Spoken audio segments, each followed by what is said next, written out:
Hey, everybody, it's Greg Harrelson here, and just going to start off another session of our Tuesday sessions together.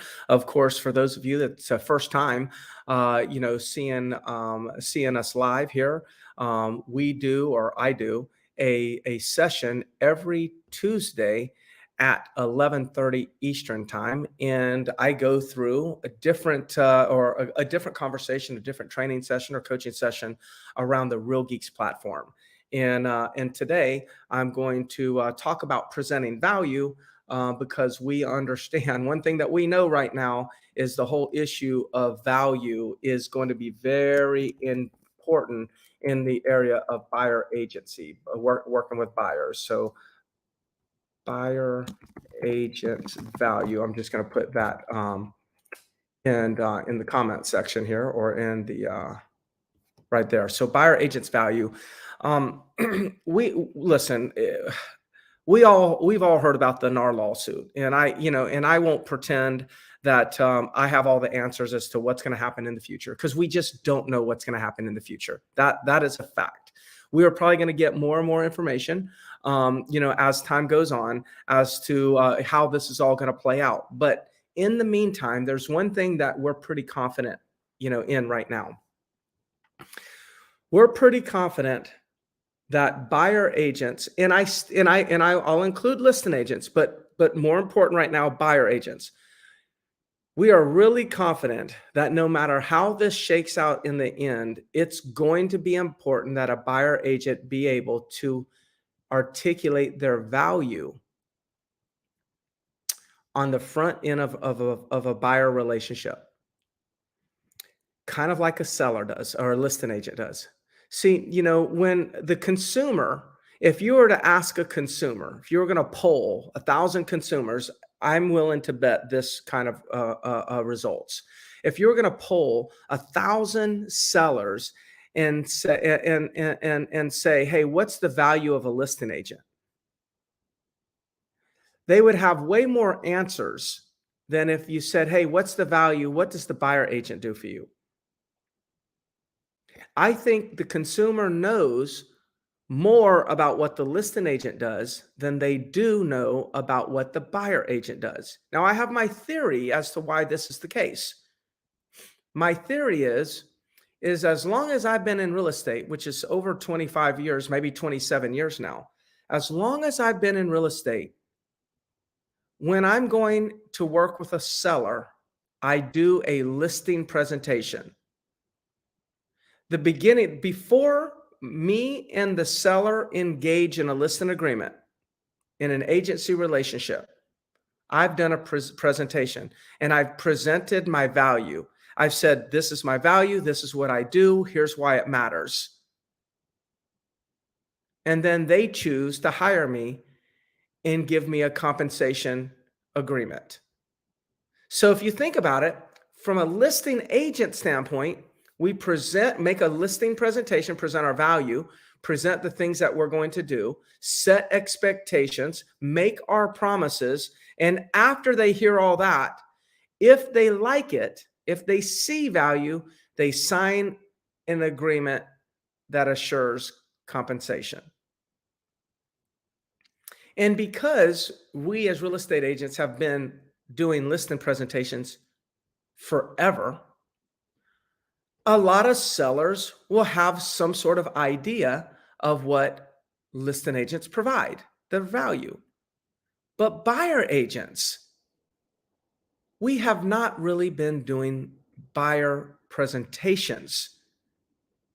Now, some of you could say, oh, I have a great buyer presentation. Okay, great. Well, I do propose that it's going to have to get even better, but I'm so glad that you're ahead of the game. But 99% of real estate agents that are working with buyers do not have a presentation.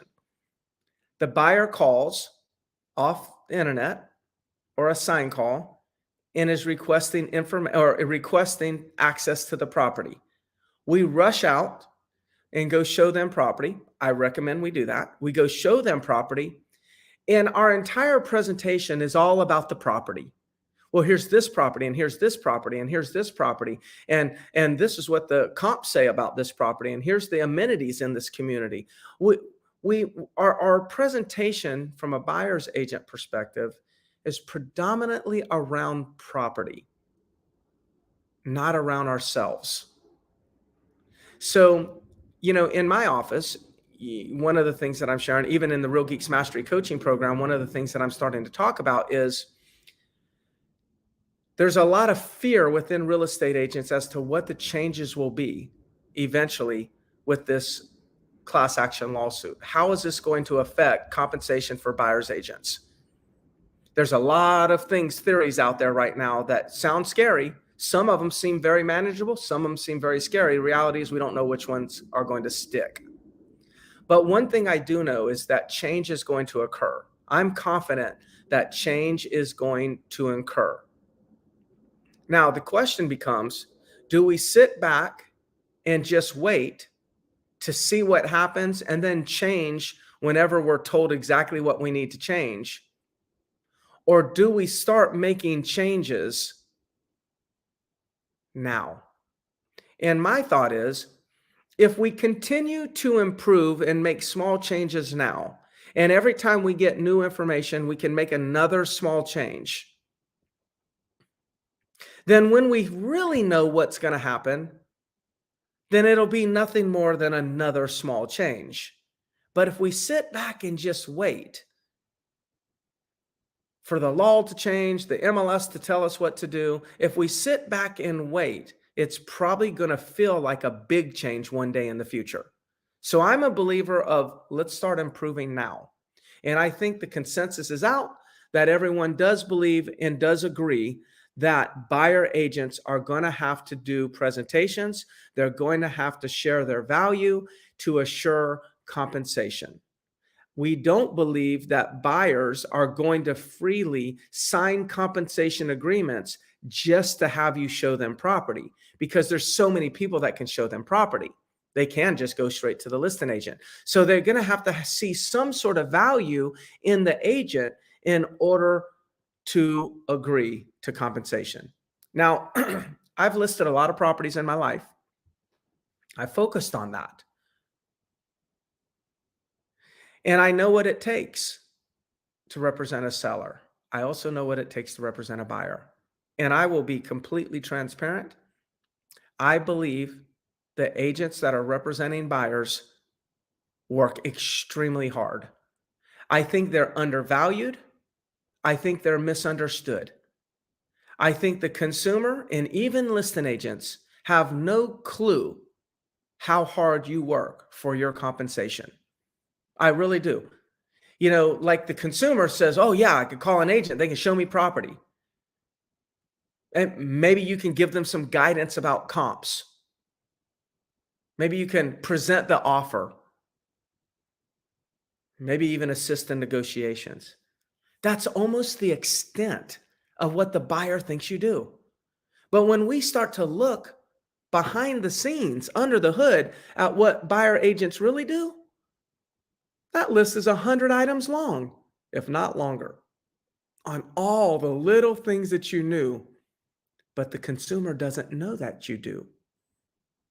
So all the things that you do, but the consumer doesn't know. If the consumer doesn't know what you're doing, then it has no value.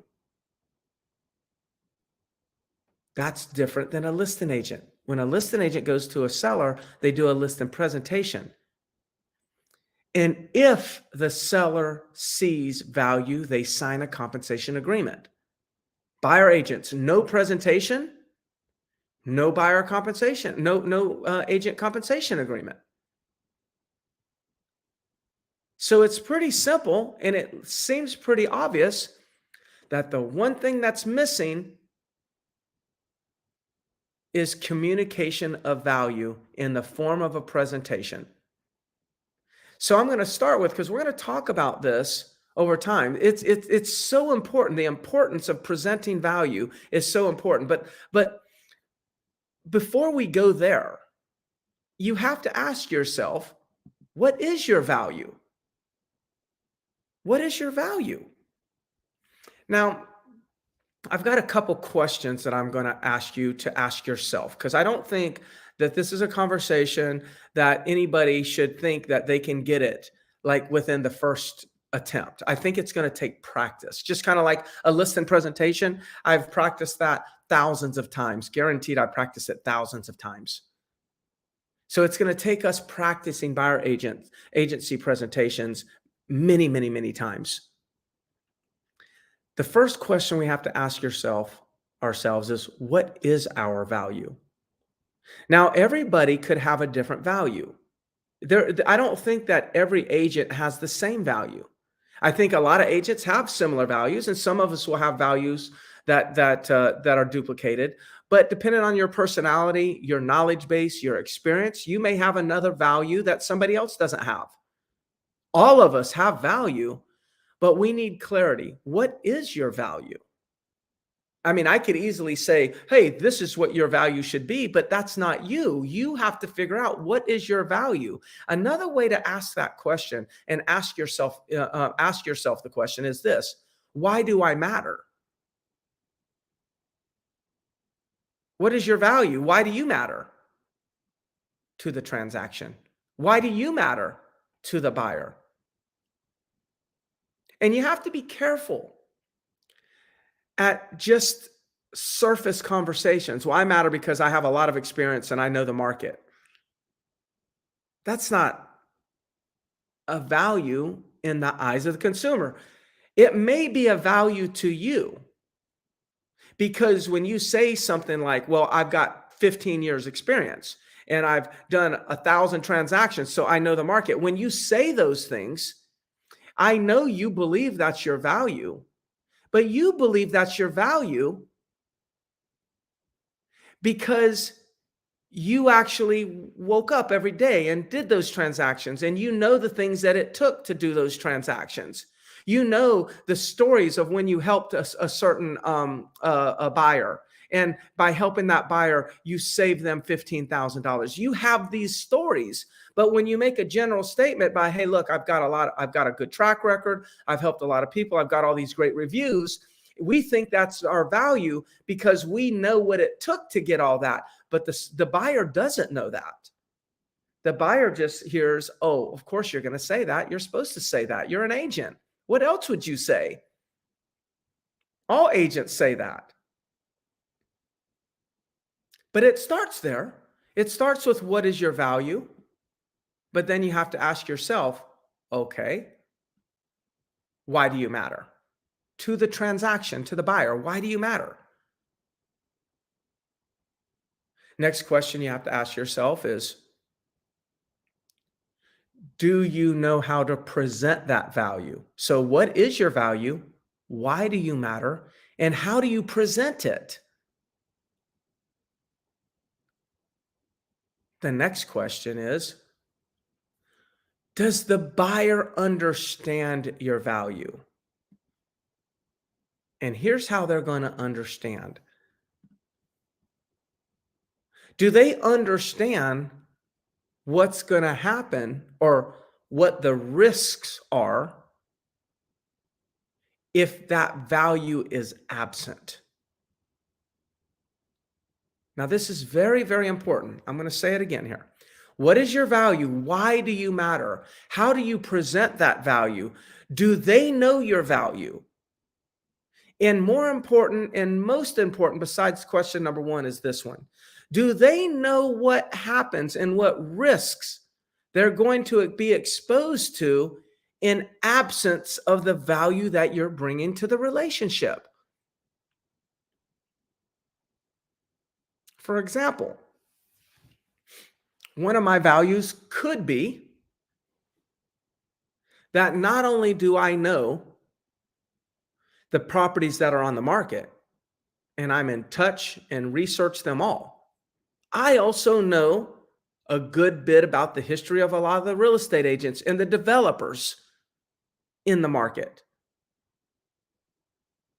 And the way that we can leverage that is through my understanding on how to properly negotiate. For instance, there might be one builder that we're going to write an offer on that they're not going to negotiate a penny. We know that up front. But just about every time that my buyer gets a home inspection on a new construction. Yes, I suggest we get a home inspection even on new construction. Just about every time we get a home inspection on new construction, we find something wrong with the home. And there was a time recently where I influenced my buyer to get a home inspection on new construction, and they found $15,000 worth of repairs necessary. And we were able to get the buyer, I mean, the developer to fix them all.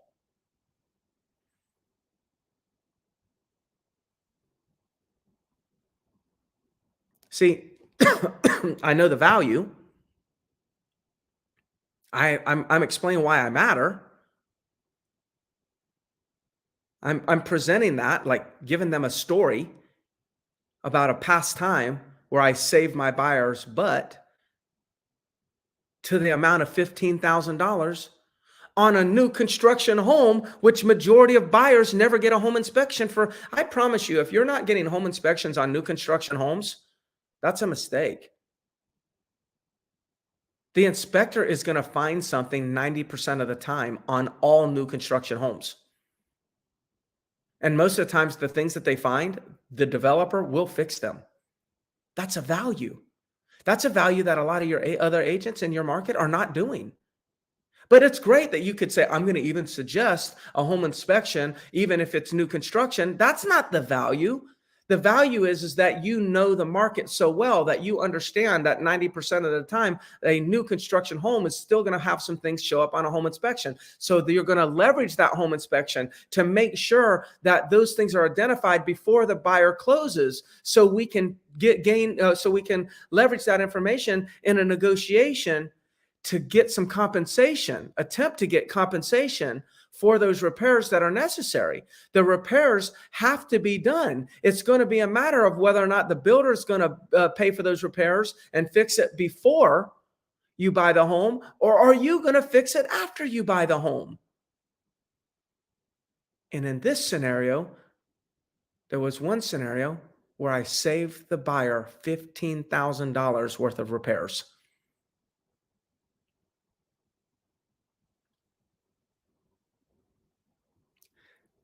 Now I'm giving, look, we can get way better than that presentation. I'm not claiming that that was like I deserve an award for that presentation. Please.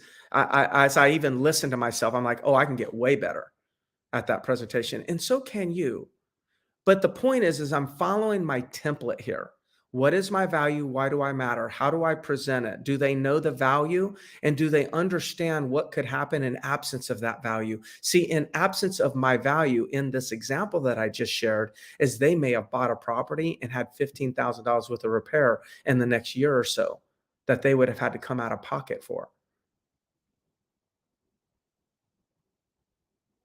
What is your value? How do you present it? We should not have fear that buyers will not compensate us. We should have, the fear should be directed towards what's life going to be like as a buyer's agent if I don't present my value. Because we already know you have the value. You've just never been forced to present it. That's the key. I'm going to have a lot more conversations around this dialogue. There's a lot of fear around the class action suit, lots of fear around it. I understand it.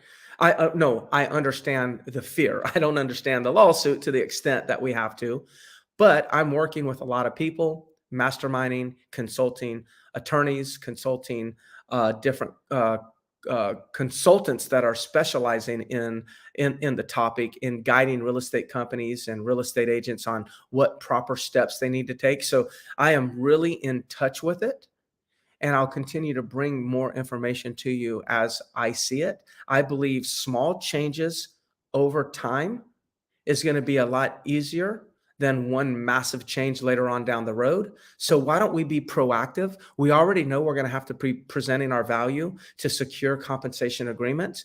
Let's start practicing. Let's start with asking ourselves the questions today. What is the value? How do you present? What is the value? Why do you matter? How do you present? Do they know your value? And do they know what will happen in absence of your value, or what the risk could possibly be?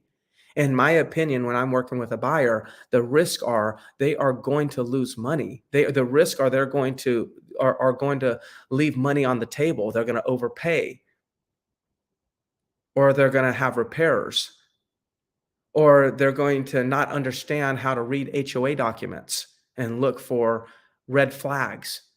They're not going to understand that they should ask for a copy of the minutes for the last 2 HOA meetings. That's a value. Well, why would you want to ask for the minutes of the last 2 meetings? To see if there was any discussions about potential assessments.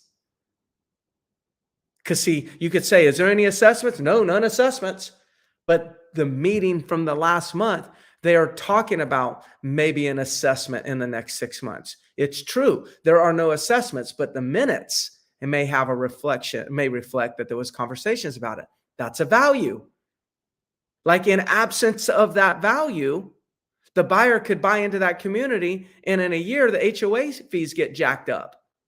And it could have been prevented. It could have been a known thing that they could have negotiated with the seller and got some sort of break on the price. That's a value. We have a value, everybody. You know you do, because you know how darn hard you work for the compensation. Let's start practicing the presentation.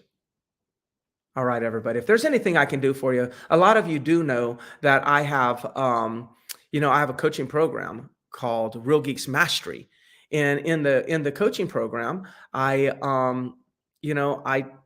discuss things like this, but I also do deep dives in the Real Geeks technology. One of the things we're going to be doing is we're going to be creating a new workflow for the holidays, and I'm going to give those to all my clients, and that are or all the coaching clients in Real Geeks Mastery. So the same workflow that we'll be using in our own office that we use to do thousands of transactions throughout the year, buyer transactions, I give that information to my Real Geeks Mastery coaching clients. So whether it's, how to generate seller leads, increasing buyer leads, SEO on the website, workflows, advanced search filters, you name it. Just even if we just need to help you troubleshoot, we're there for you. So if you're interested in some additional coaching and you want to stay really close to this conversation around this NAR and the changes that need to be made, over time, go to rgmastery.com. Check us out. There's no lengthy contract. There's actually no contract. It's very inexpensive. Check it out. Maybe it's for you. Talk to you soon, everybody. We'll see you next week.